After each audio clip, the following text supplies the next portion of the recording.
Frame में हमारे साथ आप देख सकते हैं 2 जो भाई मौजूद हैं और कहीं न कहीं बहुत ही गमज़दा हैं, दुखी हैं, क्यों ना हो। उनके छोटे भाई के साथ जिस तरह का दर्दनाक, हृदय विदारक और दिल को झकझोर देने वाली घटना है, हर को भाई ऐसे हालात में उसकी आँखों से जो है आँसू ही जारी होंगे, वह क्या बोलेगा? लेकिन फिर भी हम लोग इनसे जो है बात करेंगे और योगेंद्र के बारे में जो है जानने की कोशिश करेंगे, जिनका शव सीवान जनपद के एक थाना क्षेत्र में 30 मई को जो है मिला था और 27 मई को यहाँ से गए थे। सलाम, नमस्कार, जय भीम। आप देख रहे हैं मेरा नाम जितेंद्र कुमार है।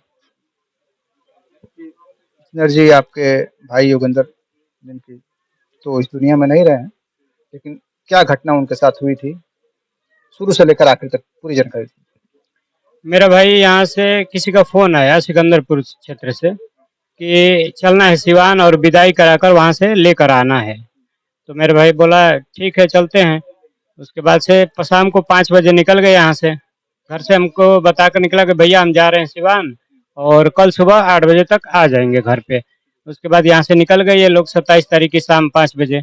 उसके बाद से वहाँ से गए सिवान और उसके बाद उसका कोई आता पता 28 की सुबह तक हमको कोई आता पता नहीं चला, ना ही हमारे पे फ़ोन वोन वगैरह आया, ना मैसेज कुछ भी। उसके बाद हम पता इधर उधर किए, उसके दोस्तों को फ़ोन किए कि बाबू कहाँ गए, कैसे है, वो कोई न्यूज़ दिया है आप लोगों को, मुझे कुछ पता नहीं है।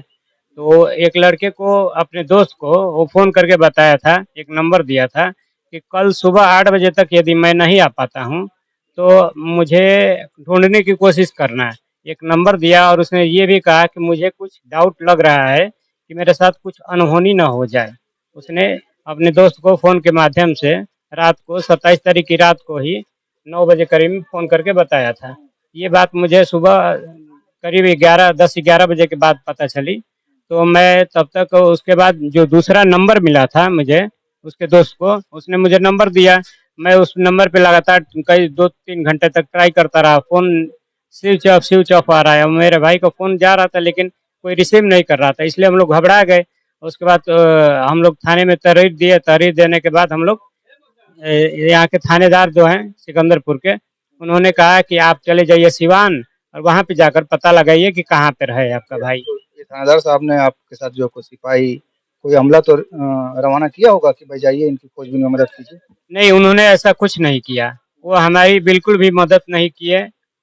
सिकंदरपुर थानाध्यक्ष ने हमको ऐसे ही कहा कि आप जाइए, जाकर पता लगाइए। उन्होंने केवल लोकेशन निकाला और निकाल करके हमें दे दिया। सिकंदरपुर थाना अध्यक्ष को जब ये पता चला कि आपके भाई गए हैं और वह अभी तक वापस नहीं आए, उनका फ़ोन भी नहीं लग रहा है और उन्होंने शंका भी ज़ाहिर की है कि कुछ भी हो सकता है, फिर भी एक्टिविटी जो होनी चाहिए थी, जो तत्काल जो उनको एक्शन लेना चाहिए था, वो एक्शन उन्होंने नहीं लिया। हाँ, उनका जो तत्काल एक्शन लेने का टाइम था, उस टाइम उन्होंने कुछ भी नहीं किया, सिवाय हमें ये प्रोत्साहन दिया कि आप चले जाइए, जाकर स्वयं से ढूंढिए। हाँ, तो फिर 28 तारीख को ही आप लोग सिवान गए? 28 तारीख को ही हम लोग 4-5 बजे करीब में सिवान के लिए निकल गए अपनी निजी गाड़ी साधन करके।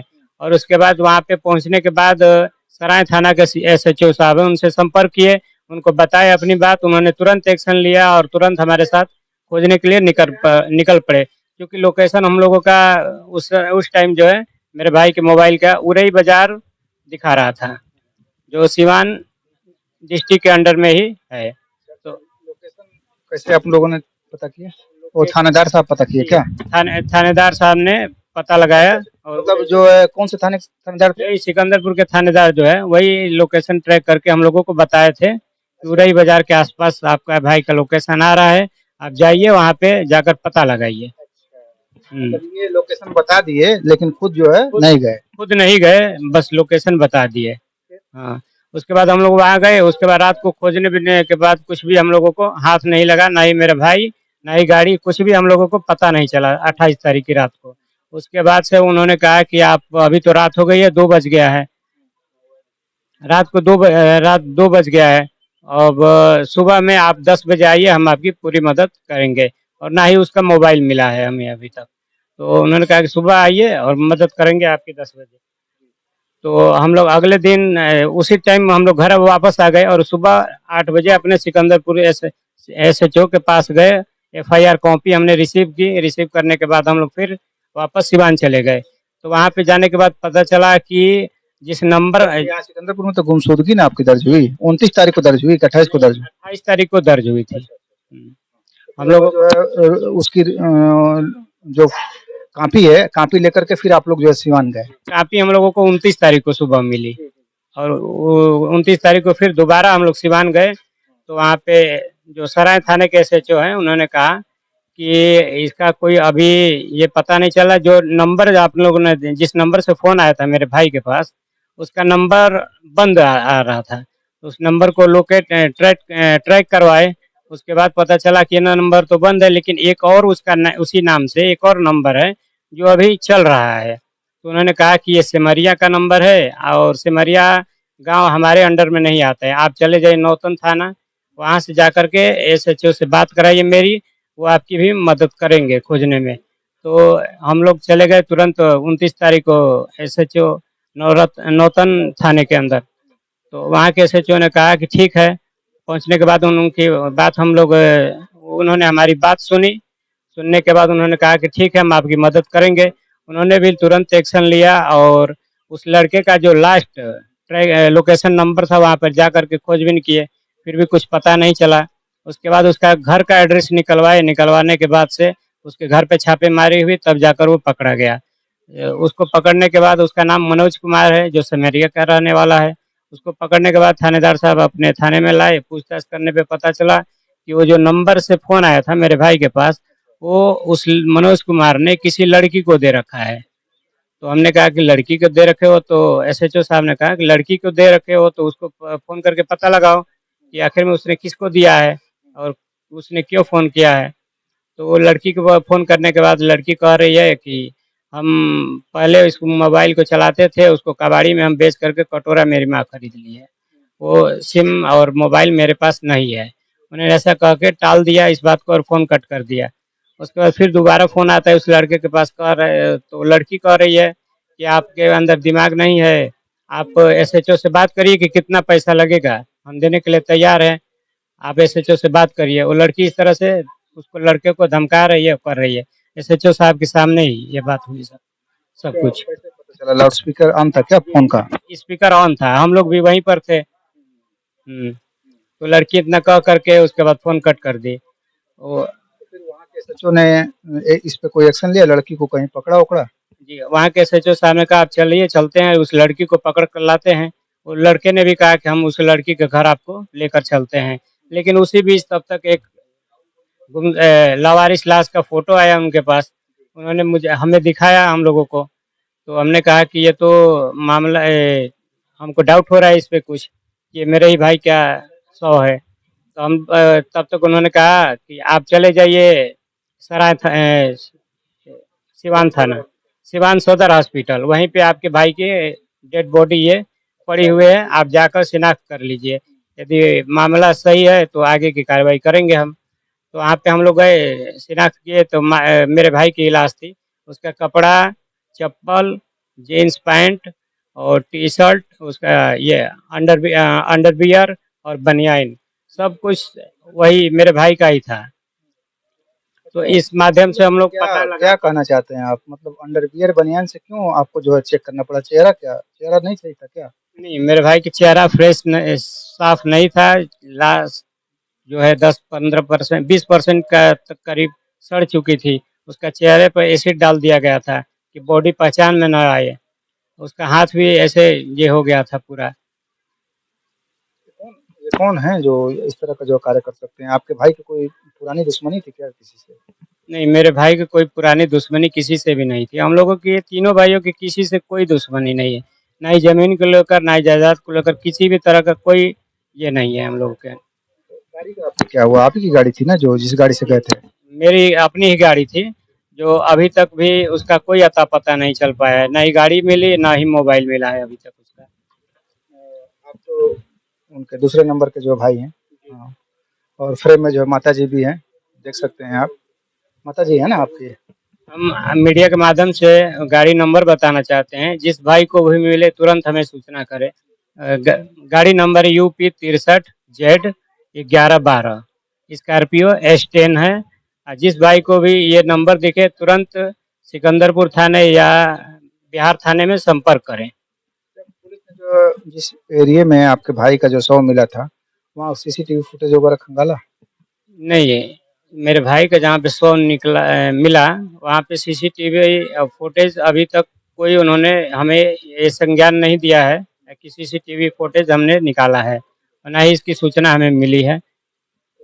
और जिस नंबर से मेरे भाई के पास फ़ोन आया था वो नंबर 24, 25, 26 और 27 तारीख को सिकंदरपुर के क्षेत्र में ही वो नंबर मिला है। मैंने पूरी जो है ये जो षड्यंत्र जो रचा गया है, जिसने भी ये किया है, वो सिकंदरपुर में बैठ के किया है। सिकंदरपुर में 3-4 दिन यहाँ पे आके रहा है, उसके बाद मेरे भाई को यहाँ से लेकर गया धोखे से और ले जाकर वहाँ निर्मम हत्या कर दिया और गाड़ी लूट ली है उसने।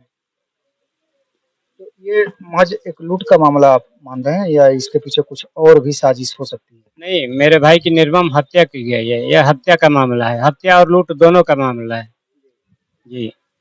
पहले मेरे भाई की हत्या की गई, उसके बाद उसके पास जो भी सामान था, पर्स, मोबाइल, सब कुछ भी नहीं मिला है, तो हम तो यही कहेंगे कि हत्या और लूट दोनों का मामला है।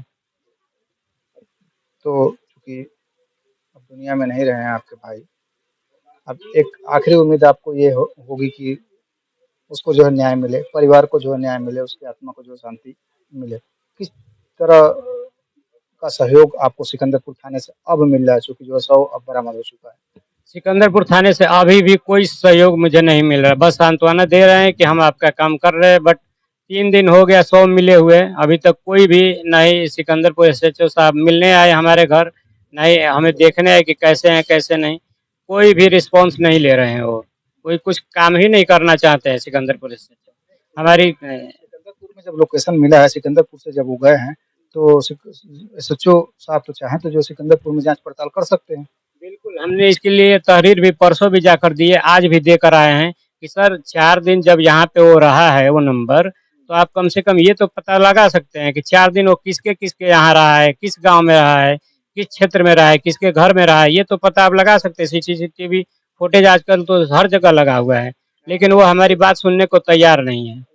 बहुत सारे विभाग हैं, सर्विलांस है, गुप्तचर विभाग है, उनका तमाम जो है विभाग है, वो चाहे तो जो है उनके लिए तो मिनटों का काम है पता करना। उनके लिए तो मिनटों का, वाकई में उनके लिए तो मिनटों का काम है, तुरंत तुरंत पता कर लेंगे, लेकिन वो हम तो पहले से ही कह रहे हैं, अभी भी 5 मिनट 10 मिनट पहले से ही कह रहे हैं कि वो सिकंदरपुर एसएचओ हमारे ये केस के बारे में कुछ भी करना नहीं चाहते हैं।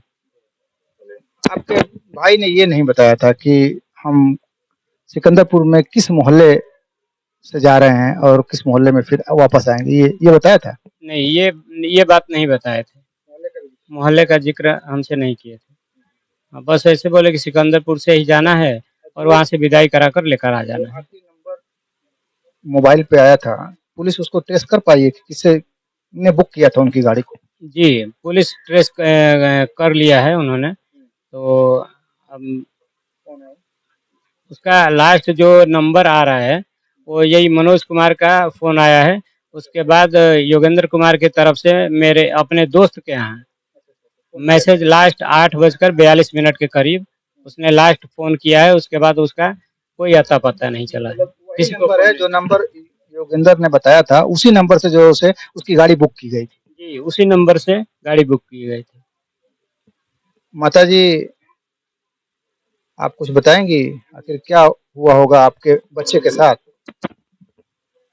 हमारे बच्चे के साथ न ये भाई गुहार लगाई? हाँ गुहार लगाएंगे, छोड़ेंगे नहीं हम, नहीं नहीं छोड़ेंगे। भी बढ़ेंगे, दाएं भी बढ़ेंगे, बाएं भी बढ़ेंगे, हाल में जो है आप करी ना सुरक्षित, कुछ भी नहीं खेकर। तो देख सकते हैं एक माँ है जिन्होंने एक बेटे को तो अपने खो दिया है, लेकिन 2 बेटे और हैं, उनकी जो चिंता इनको जो खाई जा रही है और शासन प्रशासन से जो है गुहार लगा रही हैं कि जो लोग भी इसमें जो है शामिल हों उनको पकड़े। बहुत सारे जो है विकल्प हैं प्रशासन के पास, शासन के पास, चूँकि जो जिस तरह से लोकेशन जो है सिकंदरपुर में बताया जा रहा है, सिकंदरपुर से जो लोकेशन ट्रेस किया जा सकता है, लेकिन पुलिस के सहयोग न मिलने से यह बहुत ही आहत है। जो कोई भी इस खबर को जो देख रहा है, अगर शासन प्रशासन के तक यह खबर पहुंच रही है तो जरूर एक इनकी मदद हो और इनको जो है न्याय मिले।